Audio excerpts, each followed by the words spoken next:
vast land, intense and full of extremes. Spectacular landscapes lie next to overflowing multitudes of humanity. Wretchedness and decay blend with astonishing wealth. Side by side, one finds overwhelming noise and deep serenity, cruelty and kindness, dark ignorance and the highest wisdom. India is a land of paradox. Where else can one witness the sight of a prisoner weeping like a child in the arms of his jailer? But this is not just another Indian paradox. This is an entirely different story.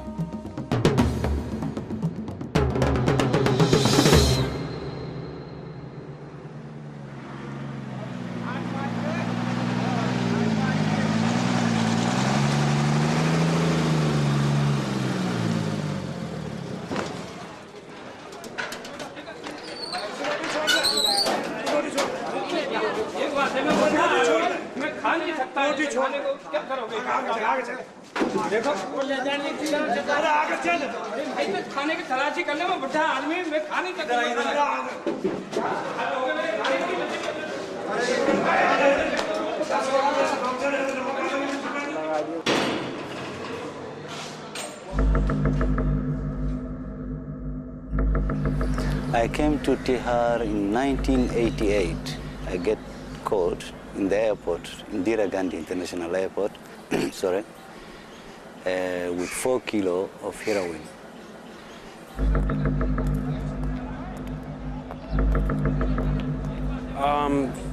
Put here on NDPS charge for allegedly possession of some chaff.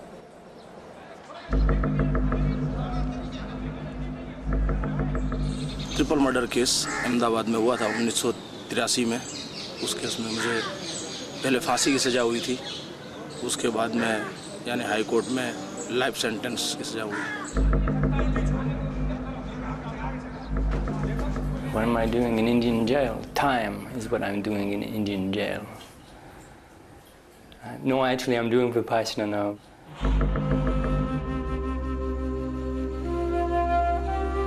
We are all prisoners, undergoing a life sentence, imprisoned by our own minds. We're all seeking parole, being hostages of our anger, fear, desire. Is there anyone who doesn't crave at one point or another to take something that is not his? Is there anyone who doesn't wish, at least once, to hurt the one who hurts him? It is a thin line that separates us from these people who stare at us from inside this cage. The same things that do not go beyond the threshold of our thoughts have crossed, in their case, the threshold of action. But still, we are alike. Inside our heads, we're all potential criminals.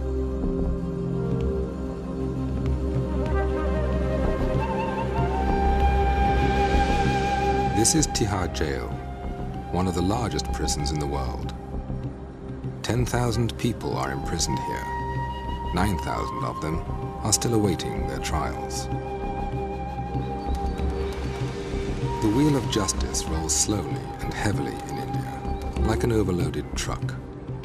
A pickpocket may find himself waiting for 6 years in order to receive a 1-year sentence. It could take another 2 weeks. It could take another 2 years, 3 years, 4 years. They take their time.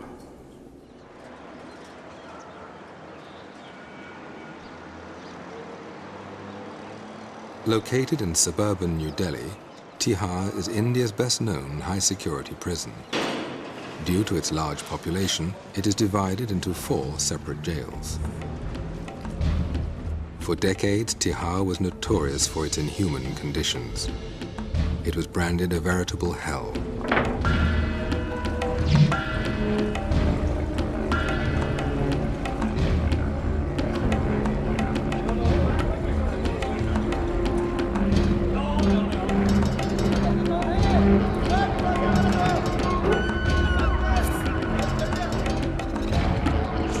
Violence, corruption and drug use are common problems in almost any prison. But in Tihar, they were magnified due to congestion and harsh conditions. It was a horrible place. There was a lot of extortion, a lot of beating, a lot of gang fights inside the jails. There was a lot of problems, many problems. The combination of 1,000 convicts, along with thousands still awaiting their trials, had created a hierarchy of power and an explosive atmosphere. There are massive more under-trials than there are convicts. The few can control the many. Take from the under-trials. Convicts used extortion, and you beat a few people up occasionally, and the many will come across with a few rupees here, a few rupees there, you know. The inmates, they're not being themselves. I mean, this a macho image, I mean, tough, aggressive. You know, you get a few thousand macho people together, you know, and that's a lot of aggression, you know. And that's a lot of controlling, because this is prison, that's a lot of controlling to do. So I've understood when I first came here myself that sometimes the stick had to be used. But you have a point where you don't go beyond. The jail staff were trained under the old tradition of oppression, isolation and punishment. They believed that if the prisoners were made to suffer, they would not commit crimes after their release for fear of being sent back to this hell. But they were wrong. In Tihar, prisoners were specializing further in crime. I'm here now about 13 months. I was taking some heroin from Kathmandu to Toronto via the airport in New Delhi. I was searched in New Delhi and I was brought here. David is one of the foreign inmates kept in Tihar. Everybody is a legal expert in Tihar jail. Everybody knows all the ins and outs of the Indian system. It just so happens some of them will be here for 6 or 7 years maybe, but they'll tell you how to get out. With this record, Tihar was hardly the place to expect a breakthrough in prison reform. And yet, this is exactly what happened.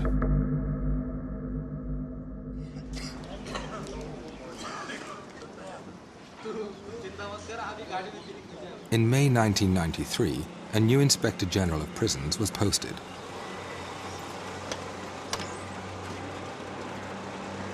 The new IG was Kiran Bedi, a little woman with a big reputation and an even bigger vision.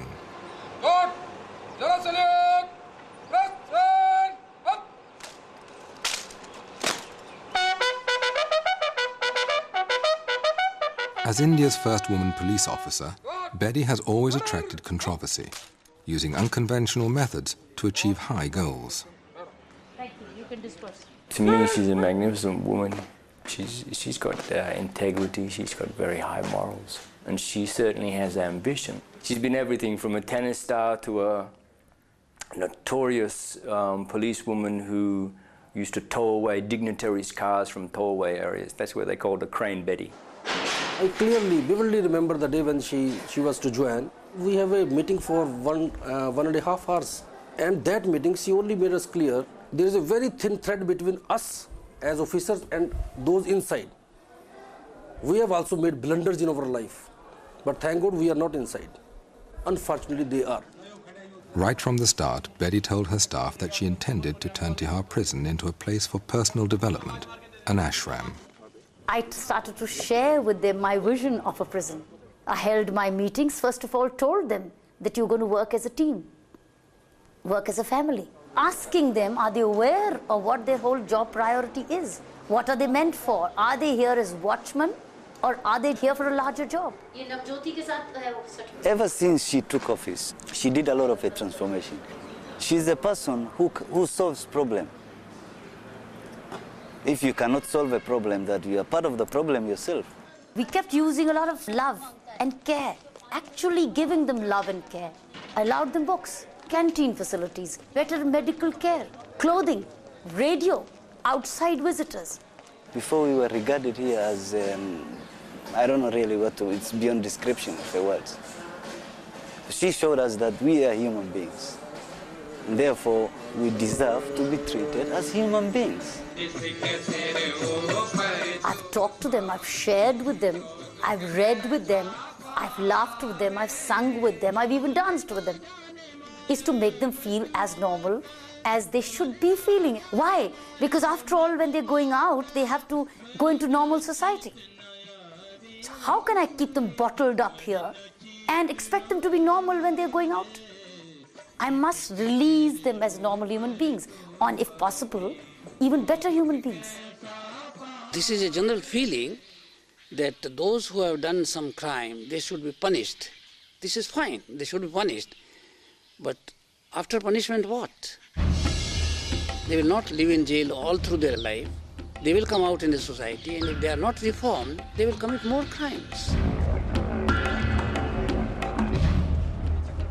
The atmosphere in Tihar had improved, but Betty knew that all material solutions are always partial solutions. She was seeking a deeper change. Human mind needs its own food. Human mind needs positivity. Human mind needs some higher thinking. So this was all I knew, because that's what my mind needs. Many of them did not know the way to change. They are ready to change. They said, we want to change. But how? They have no skills to handle their problems. How do I give them skills to handle themselves? What do I do? I was absolutely like a fish out of water. Where do I go for a magic? Who will come to this prison to counsel? Who will provide the psychological food? I was just looking for an answer. And I got an answer. The answer came, unexpectedly, from inside the prison. One morning, Betty was doing her daily rounds. A young jail officer approached her and told her of an age-old teaching called Vipassana. I was walking the prison and one officer, Rajinder Kumar, came to me, said, "Madam, you're looking for an answer? I have the answer." And what is the answer? There is a technique which change all. I also do a work of Vipassana meditation, and it changed a lot in myself. I was a very angry man. I would be horrible as a person, but I went for Vipassana and I'm a different person. Madam, if you don't believe me, ask my family, ask my colleagues. If you introduce this course in jail, so it will help all the inmates. They will get rid of their sufferings. Then she immediately told me, "You give me address." So he gave me the address of Mr. Ram Singh. I wrote a letter to Mr. Ram Singh saying, "Could I have you visit my prison?" Exactly still not knowing what Vipassana stands for. What Kiran Bedi also did not know was that Vipassana meditation had previously been tried in Indian prisons.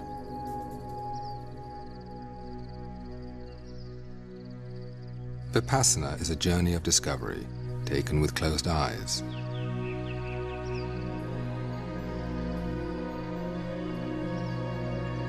The goal is not simply to satisfy the traveler's curiosity, but to get transformed by the journey and start living a better life. Vipassana means to see things as they really are, in their true nature. It is an ancient meditation technique discovered 25 centuries ago in India by a man named Siddhartha Gautama, known as the Buddha.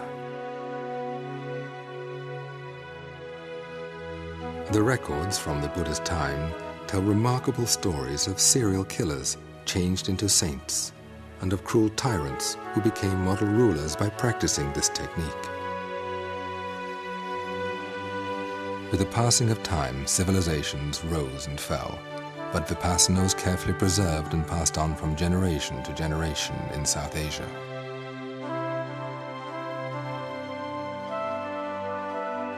Today, it is taught by S.N. Goenka, an Indian who was born and grew up in Burma. Mr. Goenka learned Vipassana from his Burmese teacher, Sayaji Ubakin. In 1969, Mr. Goenka arrived in India and started teaching Vipassana. A few years later, he was given a challenge by the renowned Indian leader, Vinoba Bhave, to teach Vipassana to youngsters and to hardened criminals. I said, "I am here to serve. If you can arrange, I will teach the hard criminals in the jail. I will teach the students." He arranged in the school, and it was very successful. But he could not arrange in the prison because the rules of prison, manual of prison is such that A teacher cannot go and stay there, one has to stay outside, and that was not acceptable to me. When a course is given, I must be there with my students. It could not materialize. But later on, the Rajasthan government was good enough to relax their rules, and first course was given there in the Jaipur jail. In 1975, in Jaipur, prisoners learned Vipassana for the first time. Mr. Goenka insisted again on some conditions, and the prison authorities were trying hard to meet his demands. Before the course started, some people were brought in chains and ankle chains. So he said, "What is this?" I said, "They are very hardened criminals and very dangerous criminals, and we want that they should also take a course." But he said, "Why have you put the chains on them? Because they are dangerous." He said, "No, I can't give Dhamma to the people while they are in chains. So they have to be removed." And the IG and the superintendent of jail, they didn't agree. Because the IG said that there is a great possibility that one of them or few of them will get up and strangle Mr. Goenka or you as Home Secretary, and they will get a big name. Because they are in any case dying, they will be hanged or they will have serious punishment. So we took little risk, and it was decided that they will put a guard close by, and if anybody got up menacingly towards us, he should be shot.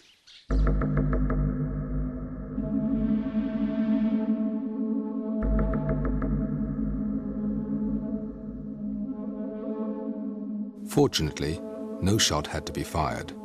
The Jaipur jail course concluded peacefully. Its success led to more courses in other prisons. One of them was Baroda Jail.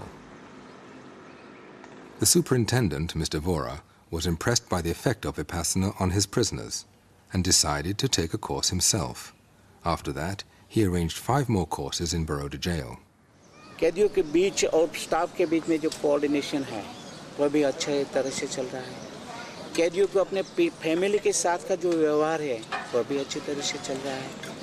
कैदियों में जो revenge लेने की जो भावना है कि मैं यहाँ से छूट और बाद में उनको मार डालो, ऐसा कर डालो, ये सब उनमें से निकल गया. Babu Baya was notorious for killing 3 people in 5 minutes during a gang fight.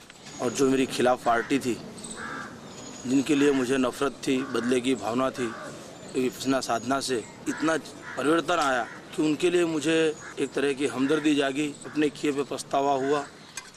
After taking a course, he contacted the family of his victims, seeking forgiveness. यानी समाधान कॉम्प्रोमाइज के लिए वे तैयार भी हुए, और 92 में रक्षाबंधन के दिन यहाँ पे आके उन्होंने मुझे, दोनों बहनों ने काफ़ी खेलदिली पूर्वक स्व खुशी से आके उन्होंने राखी बांधी और एक भाई बहन का पवित्र नाता उन्होंने यानी जोड़ा है. और आज भी मैं उनकी फैमिली को पूरा अच्छी तरह अपनी फैमिली की तरह ही संभाल रहा हूँ. क्षमा देना और क्षमा आपना ये दोनों बहुत मुश्किल काम है. जिसका हस्बैंड मार डाला है, जिसका भाई मार डाला है, उनके हाथ में, उनके मुंह में राखी बनना, उनके मुंह में कुछ स्वीट डालना, हिम्मत वाली बात.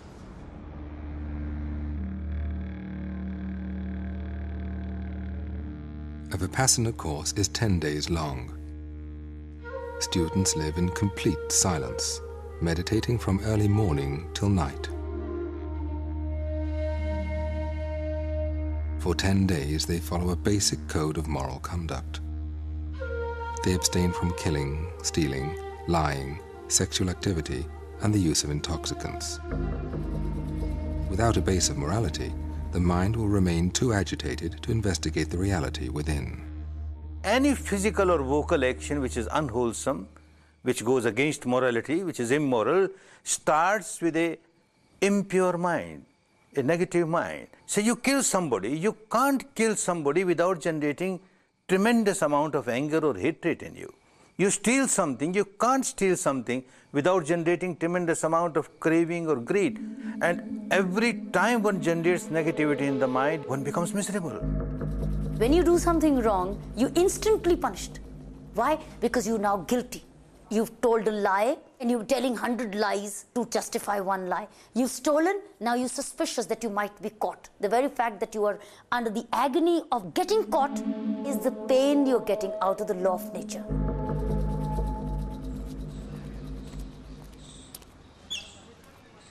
Back in Tihar, Kiran Bedi was preparing the ground for a Vipassana course. She said that if a course could be organized, I say, why not? we can do this. So there also the similar difficulties came. I said first condition is that some of the jail senior people should attend the course first, then only we'll agree. Unless the keepers of the prisoners change, prisoners will not change.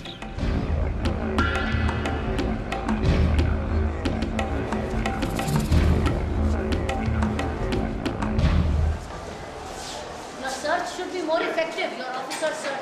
Kiran Bedi was not afraid to experiment with new ideas. She sent some of the more stubborn and aggressive members of her staff to a Vipassana course held outside jail. When these men returned, colleagues and inmates alike found them to be much more calm and positive. There was actually stories of a couple of officers, that were caught doing the wrong thing, like smuggling beedies in because they pay money for them, and, when they're on such a small wage, this is good for them.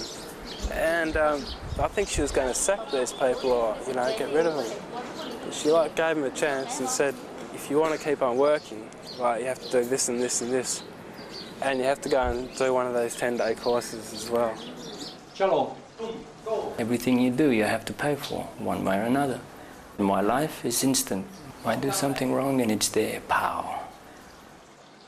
My family still don't know exactly where I am. My mother thinks I'm in India, but I didn't want to worry her to say where I was, so I thought I'd just tell her I was doing Vipassana, and I am. The first Vipassana course, as taught by S.N. Goenka at Tihar Jail, was held in November 1993. Over 100 prisoners and jail staff participated. She was not forcing people. Just go and see yourself. If you like it, well and good. If you don't like it, well and good. But just go, please, and see yourself. They were asking people interested in Vipassana or meditating.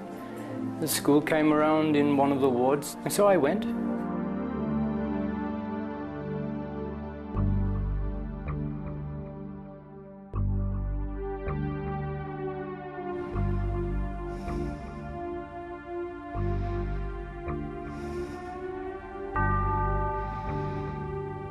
At first, all one is asked to do is to focus on one's own natural breath, to feel it coming in and out of the nostrils, and to maintain this awareness for as long as possible.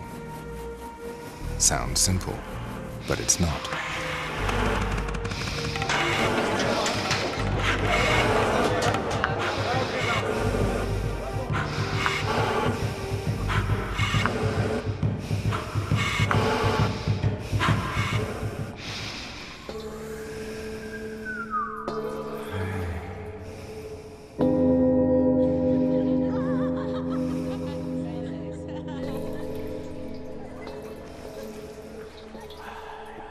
It's something which you can't avoid.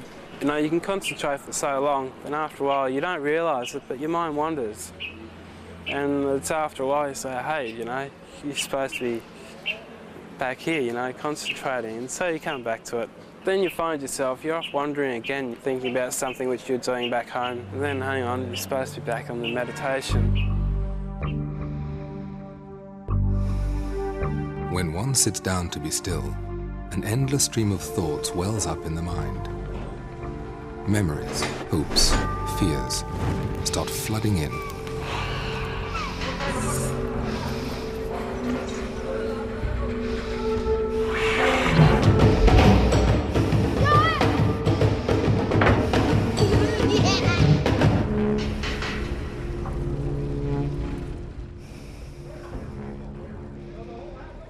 After a 3-day struggle, the mind quiets down. Thoughts become faint, faded, like passing clouds. By focusing for so long on the small patch of skin below the nostrils, the mind becomes so sensitive that it can feel the subtlest flow of breath. A new realm of sensations unfolds within this area. Itching, tingling, heat, pressure, natural physical sensations, never before experienced so vividly.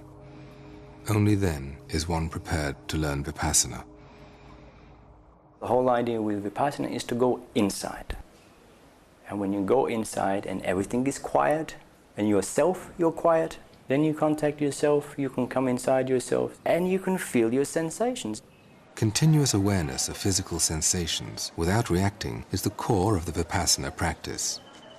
Every sound, vision, taste, smell, everything that contacts the body instantly produces some sensation. The technique focuses on natural physical sensations as the crucial link between mind and body, the key to understanding human behavior. Through Vipassana, one realizes that one's own attitudes and addictions, suffering and happiness, are not caused by the outside world. It is the reactions to pleasant or unpleasant sensations the world evokes within the body that dictate one's actions and conditions the mind.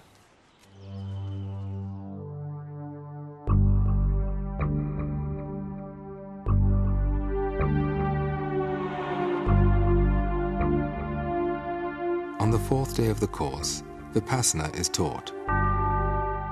Students learn how to observe objectively all the sensations in their bodies, whatever they may be, without reacting to them. They watch emotions come and go. They watch pain come and go. They watch pleasure come and go. And they realize, not intellectually, but through their own experience, that nothing is permanent. Hatred, passion, greed are not abstract anymore. By watching the physical sensations accompanying these emotions, and by understanding their impermanent nature, one can actually start changing the habit of blind reaction. Between the two poles of expression and suppression lies a third option, mere observation.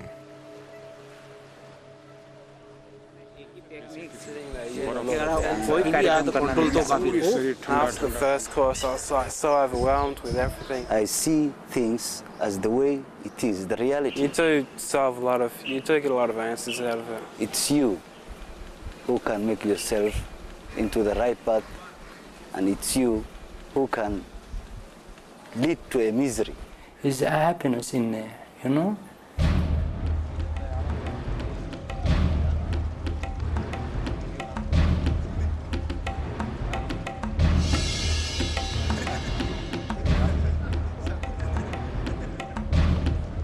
After the course, it was no looking back. Even for us, it was saying, hey, thank God we found a remedy. We found an alternative. We found a way to take them to. Then there was no looking back. The first Vipassana course in Tihar jail was followed by 5 more, and Kiran Bedi was once again thinking ahead. We became greedier. We were impatient. Why only 50, 60 when I have 10,000 people with me? So why can't we reach at least a large percentage of a massive course rather than going into small trickles to have a massive impact? They said, would you be able to arrange a course of over 1,000? I said, yes, immediately. Are you sure? I said, yes. It was one of the most ambitious projects in the history of Indian prisons. It was also the largest Vipassana course conducted in modern times. In just a few weeks, a special area was prepared inside the prison. Accommodating in one place 1,000 inmates, as well as Mr. Goenka and his assistants, was a tremendous undertaking.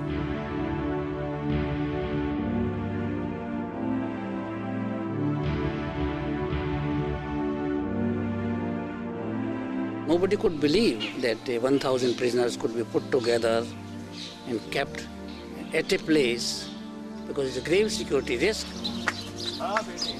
मेरे से विपश्यना पूछ रहे थे, मैंने कहा मैं कौन हूँ बताने को। विपश्यना विद्या जो कि आप यहाँ शुरू कर रहे हैं एक एक्सपेरिमेंट, इससे आप को क्या लगता है कि यहाँ क्या बदलाव आ सकेगा? ये एक्सपेरिमेंट नहीं कर रहे हैं, एक्सपेरिमेंट तो हो चुके, यहाँ भी अच्छे उसके परिणाम आए हैं। परिणाम आते हैं तो लोग बैठेंगे नहीं, क्यों बैठेंगे? 10 दिन तक किसी को कहना तो मौन रहो, बिल्कुल नहीं बोलना, घबरा जाएंगे नहीं बेचारे। उनको कुछ मिलेगा तो बैठे, और मिलता है, खूब मिलता है। खूब तपना है, तपोगे ना? बहुत सुख से होता है। He pretends to be no saint. He is like a simple, humble teacher. He's not expecting anything in return. The way he's done it for prisoners for 10 days, he's lived in the prison for 11 days. He and his wife together. And it was no comfortable stay.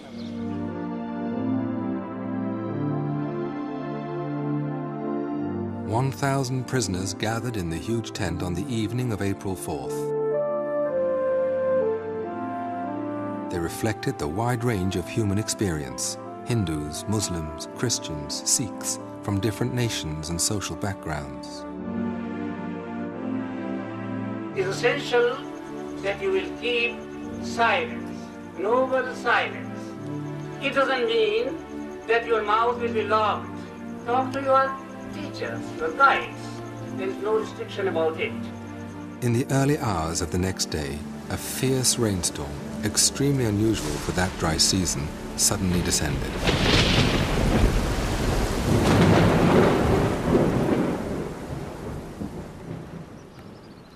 The tent collapsed. All the rugs and meditation cushions were completely soaked. An emergency meeting was called at 3:30 a.m. to consider cancelling the course. Instead, measures were quickly put into action, allowing it to continue.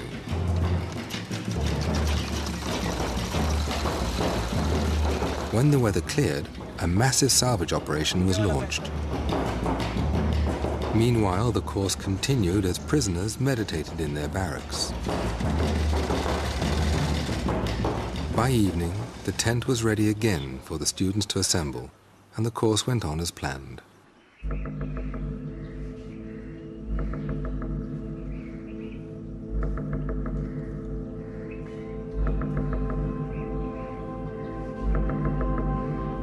Nine days later, it was apparent that something unique had been accomplished. It actually changed people. It made my prisoners weep. It made them cry. They had realized what life actually could be. They had looked within, and within themselves they had seen the feeling of revenge. They had seen anger. They saw the disrespect and hurt they had caused to parents and society, and they wept, and they wanted to be different. I felt guilty that I have did a wrong thing. I have done a wrong thing. And what I have done, it's something which I can come out of it and correct it. That realization was the greatest magic. That's exactly what I was looking for. How do I realize them, make them realize they've actually hurt society? They're just all the time saying, we're innocent, we're innocent. We never hurt society, society hurt us. How do I convince them that you did hurt society at some stage of your life? Therefore, the law of nature has had its course, you're getting it today. So they learned it in Vipassana. I didn't have to say anything. They went up on the mic and said, we hurt society, but we seek forgiveness. That was the greatest magic. When the course ended, 1,200 participants and international guests witnessed the inauguration of the first Vipassana center to be established in a prison. Within 3 weeks, it began to offer Vipassana courses twice a month.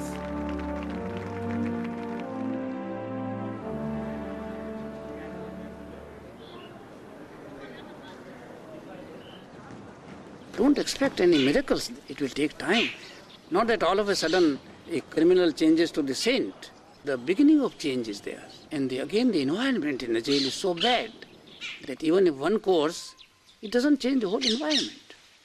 So unless the environment is changed, other steps are taken, facilities given for their regular practice, then real change will occur. Vipassana courses, as taught by S.N. Goenka, are alike everywhere in the world. The same rules, same timetable, same instructions. The workers who serve the students during the course are volunteers who have already taken the course themselves.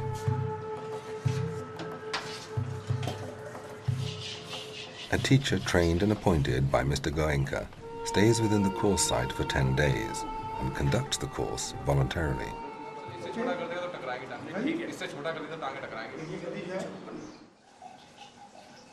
Nothing is by accident, you know. I come, I'm caught, I'm here, all for a reason. I don't have to be caught going to Canada. I could have gone to Canada and then gone back and my life, this. It's all for a reason. After taking a few Vipassana courses, David asked to be transferred to the Vipassana ward and work there as a volunteer. When I first came, I thought, why is Vipassana here? Of course, when I say that, it answers itself, because this is where it's needed most. This is history in the making, you know. This is the first chance where Vipassana where this is being used in a prison system to possibly reform people. And if this does show results, then this could reform the whole prison system and the entire planet. And it happens here. If I scratch his belly, he should attack me. There you go. You're a cat? See, all I can really do is to try to set an example for other people. In doing this, then maybe they will try a little bit harder for themselves. David, the one-day course is on this date, no? We have 4 one-day courses. Yeah. Your 26th morning is jail 4. Yes. And 27th morning, I'm bringing jail 1, 2, and 3 together. So tell him we would need him at both the 9 o'clocks. Please tell the teacher. I cannot do anything Vipassana-wise for anybody. They have to do it themselves. The bottom line is you can't help somebody unless they want to be helped. And the Vipassana, if you can get through to them, is for themselves to get inside themselves to help. Twice a month, prisoners from different sections of Tihar arrive at the Vipassana ward to take a course. Some of them have done this a number of times. Each time they follow the same program. What differs is the personal experience. I call them bhikkhus when they come here, which is the monk, because this is in effect what they are. For 10 days they become a monk. A lot of people are under the impression this 10 days they come over here is so easy. It's not. You have to work. There's no sort of lazy way out of it. And actually going on the course sort of forces you to work. It's like being thrown into a swimming pool. You know, you have to swim then. It's not a matter of saying, yeah, I will learn to swim, I will learn to swim. It's when they throw you in the pool, that's when you have to swim. So when you go to this course, you have to do the 10 days. Next to the silent bubble of the course, on the other side of the wall, prison life flows along.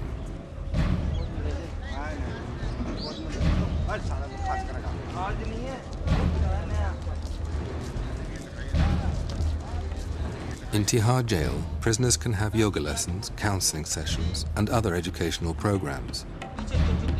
But a Vipassana course is quite different from these activities, and prisoners are not always aware of this fact. We're in jail, and jail have jail rules. This is Vipassana, Vipassana has Vipassana rules. And it happens to be that Vipassana rules are more strict than what the jail is. Some of them understand, some of them don't understand. You see, in jail they have the rules, but the game is to bend the rules as much as they can do, or change as much as they can to take control themselves. And they bring that same attitude in here. You still bathing, boy? And I say, no, this is not jail. That's jail. You want to go back to jail, you can go back to jail, but this is Vipassana. We do have a little bit of people who become jealous, maybe envious, because here people seem to get a little bit more than what other people do. They don't realize that the guys who come here are putting more into themselves. If somebody has had some sort of experience or self-discipline, then they seem to be falling into it much easier. Let's understand that 10 days is the basic, you know. I mean, this is the least amount of time necessary to get some sort of a spark to the candle. And sometimes that spark doesn't ignite. Maybe you need another spark, another spark. But after a couple, the light starts to flicker, it grows, and then the candle is lit. Change does not come easy way. Change takes a time.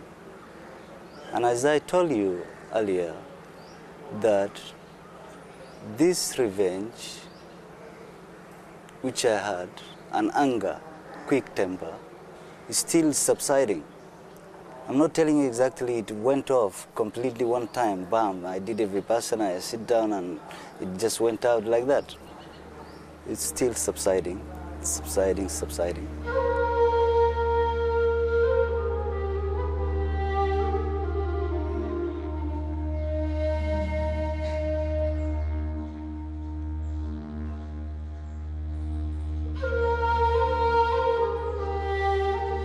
Why did it happen that I'm here? What happened to me, it's what I've done to myself. And that's why I'm here.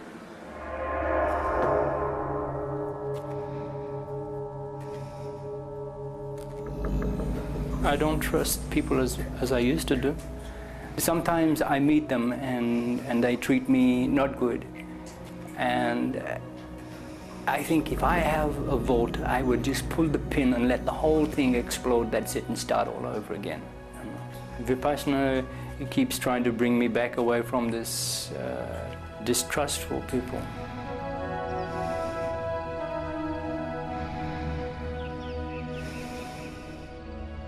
I'm here now doing Vipassana, and it's your way of life. The way you talk to people, the way you think, the way you act, the way you do things for people or don't do things for people. The art of living, they call this.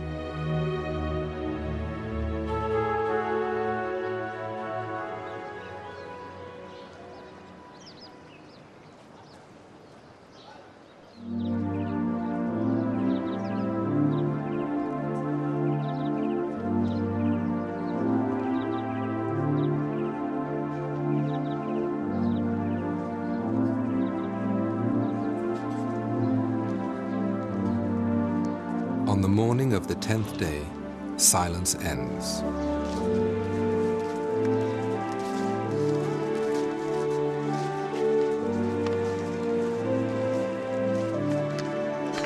On this special day, it becomes clear how long a journey it has been.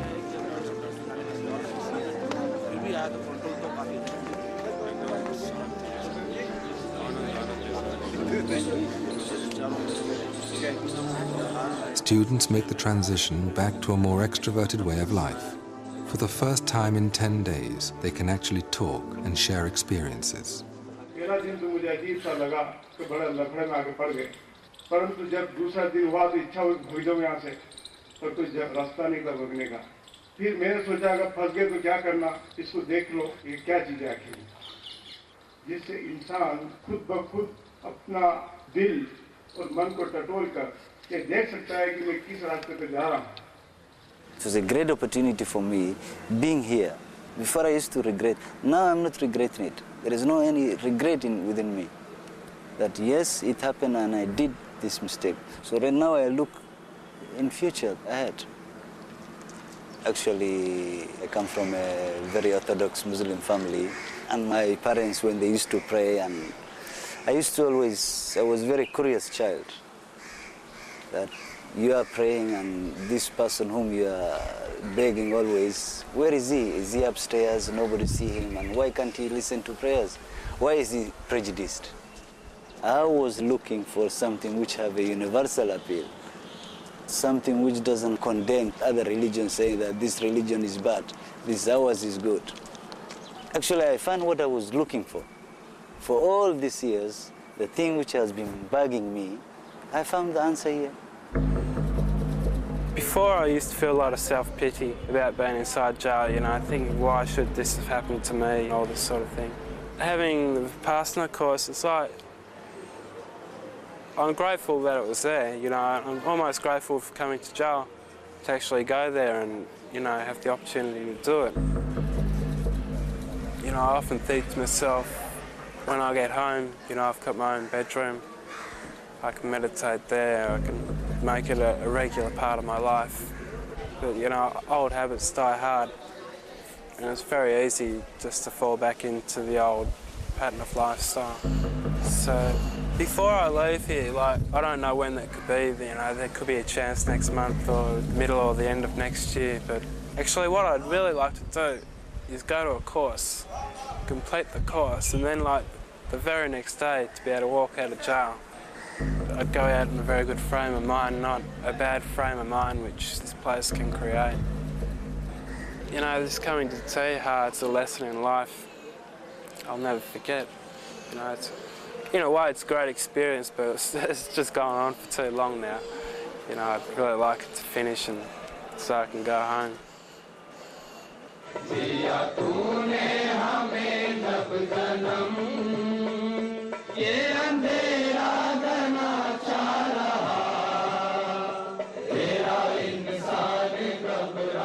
It sure has come a long way. Earlier, prisons were not being opened for this course. Some were not. But now the government of India sent out a circular to all the prisons in India to encourage Vipassana courses. Because the prisons were capable of receiving it. Staff was accepting this. The community outside was expecting this to happen. You know, there was a positivity of a belief that this can happen in the prison now. People who were being released from the prison were not coming back anymore. Outside, people had started to see the change in their thinking and behavior. So there's been no looking back.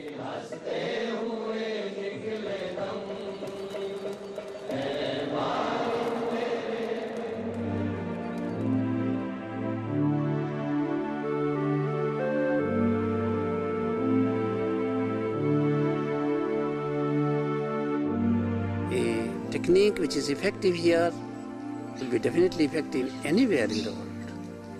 Prisons in the West and the prisons in the East, men in the West, men in the East, no difference of degree, but totality we are the same people all over the world. The traditions are different, culture is different, but man is not different. His attitude is not different. Governments are not different. It looks that government in India may be harsh and the prison conditions are very bad. It's a comparative picture. Even if you build all good things in the jail and all facilities, it doesn't mean that it is a good prison. What is the attitude of the people? That is very important. When a Vipassana course ends in Baroda jail, a special event takes place. In the presence of social workers and guests supporting the Vipassana program, the superintendent, a Vipassana student himself, greets the inmates coming out of the meditation hall.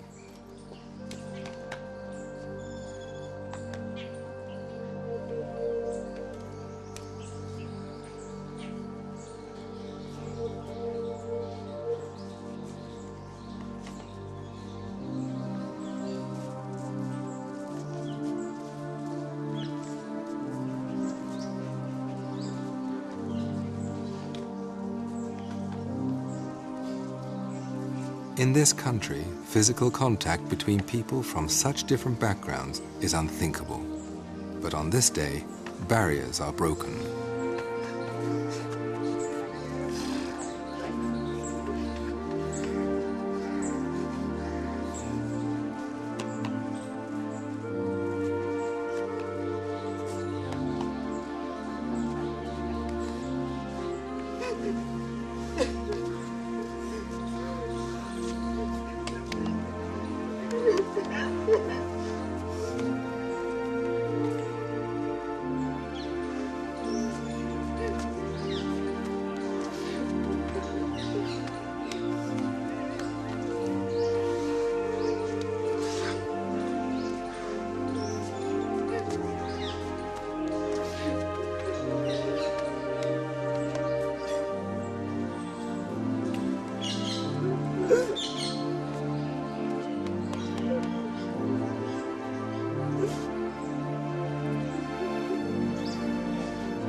There was one question one time I asked Ranbedi.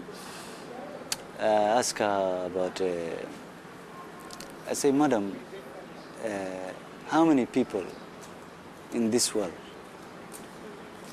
you think that they are doing? They are just here in this world. They believe they are here in this world just to do good. What's the percentage? She looked at me and there was maybe 20, 30 people sitting there. She said, you are the percentage. It's you, people. Okay, it's you who can make it, this world, a better place.